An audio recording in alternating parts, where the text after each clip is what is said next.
bằng nghề Holman ạ. chú đi lại cô đi lại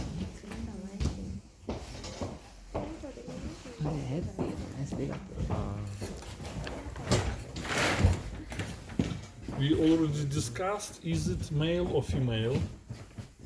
Male. Male, because Testis. heat is testis, that is testis, and heat is we cut penis. What is this muscle? Look here. What is this muscle? Musculus obliquus externus abdominis. It is very thin muscle and broad, wide muscle. That is obliquus externus. Here it is. Then next muscle is musculus obliquus internus. Here it is internus. And this muscle is musculus transversus abdominis. Three lateral muscles: external, internal oblique, and transverse muscle. And why we don't see it is rectus abdominal muscle? Why? This white structure, that is what? That is aponeurosis, yes. And aponeurosis from both sides joined together makes linea alba and makes vagina of rectus abdominis. If we cut this aponeurosis, in this case we will see musculus rectus abdominis. We cut vagina of rectus abdominal muscle and we will see musculus rectus abdominis. And now look here, what is it? That is superficial inguinal ring, and spermatic cord from testis goes to this inguinal ring and then continues into inguinal canal. And this canal has four walls. Anterior wall, very clear to see because it is aponeurosis of musculus obliquus externus abdominis. Inferior wall, the same, very easy to answer, that is inguinal ligament. Posterior wall, now I attach, that is fascia transversalis and peritoneum. And superiorly, not so easy to see, that is musculus obliquus internus abdominis and transversus abdominis. And now, if I move abdominal wall this way, that is anterior abdominal wall, here it is posterior view. Here it is what we can see. Here it is peritoneum, that is peritoneum, and peritoneum makes here it is folds, that is plica umbilicalis mediana, here it is plica umbilicalis here, and here it is medialis, it is paired, and not so easy to see here, that is plica umbilicalis lateralis, and here it is the same, that is plica umbilicalis lateralis. Lateral fold is not so clear to see. It is smallest fold. Space between plica umbilicalis medialis and plica umbilicalis lateralis, that is fossa.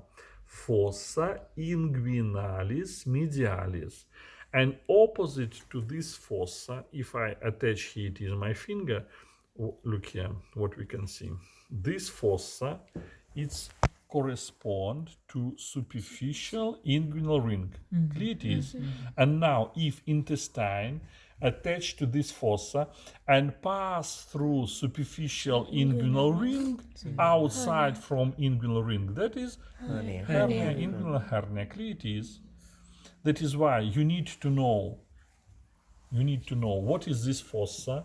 Fossa inguinalis medialis. It is in space between plica umbilicalis medialis and plica umbilicalis lateralis, and this fossa is correspond to superficial inguinal ring.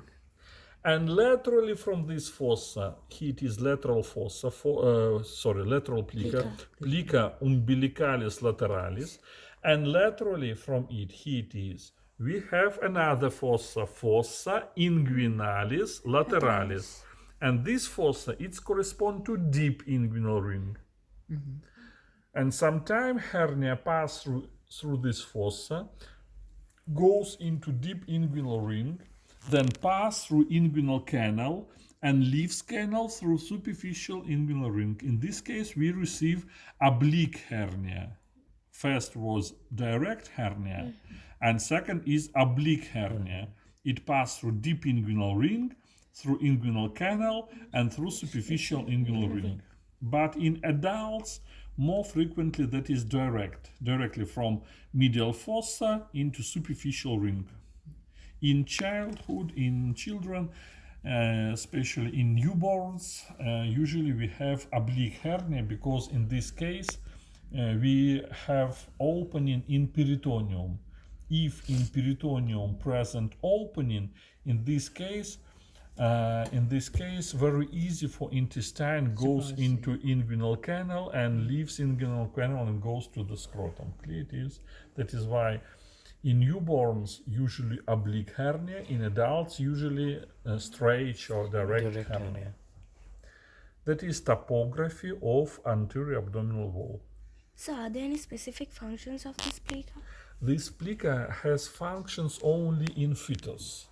It is urachus, that is urinary duct. It is umbilical artery. This artery conduct blood from placenta from fetus to placenta, That is why it is very important structures which are inside of these folds. And in adults, only one artery work, that is arteria epigastrica inferior. It's work in adults and it makes lateral fold. So these plicas join here, or It goes to umbilical ring and then continues into umbilical cord and goes to placenta. But after the birth, we cut umbilical cord and this artery closed and makes ligament. It is only connective tissue in adults. so this What? What is it? You should answer today. What is it? Serratus anterior muscle. Yes, you're right. That is and lateral musculus serratus anterior. What else? lateral muscle of abdomen. Lateral muscle. Look here. That is, it is musculus obliquus externus abdominis. It is, and this one is serratus anterior. What else? So in hernias, like only the intestine moves, or what are the other? Usually intestine. Sometimes greater amentum, but it is in most cases, in 95% that is intestine leaves abdominal cavities, and sometimes maybe greater amentum, the same. So what are the clinical manifestations of diaphragmatic hernia? Of what? Diaphragmatic hernia. Diaphragmatic hernia. Oh, that is a lot of moments. What is the size of this hernia? Which organ is inserted into this hernia?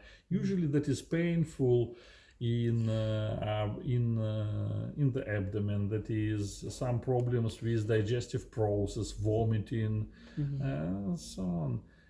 Most frequently hernia in esophageal opening.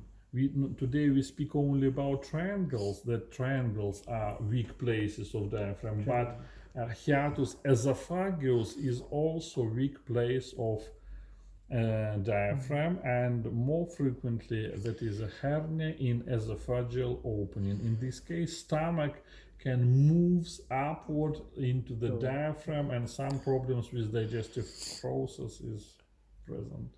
So can intestines touch?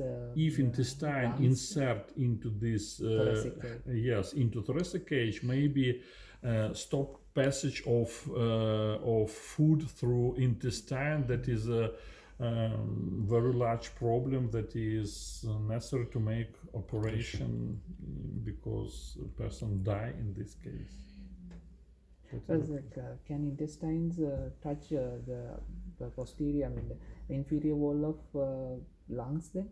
Yes, of course, it's possible. Not only intestine, and stomach the same, and liver the same. If it is large hernia, maybe liver in thoracic cage. That is a problem. Then it may cause respiratory problems. Yes, of course. Well, do you know what is this muscle? Intercostal transversus. thoracis, because it starts from sternum and goes to ribs. That is transversus thoracis. And transversus thoracis in abdominal wall continues into musculus transversus abdominis. Well, today that is all.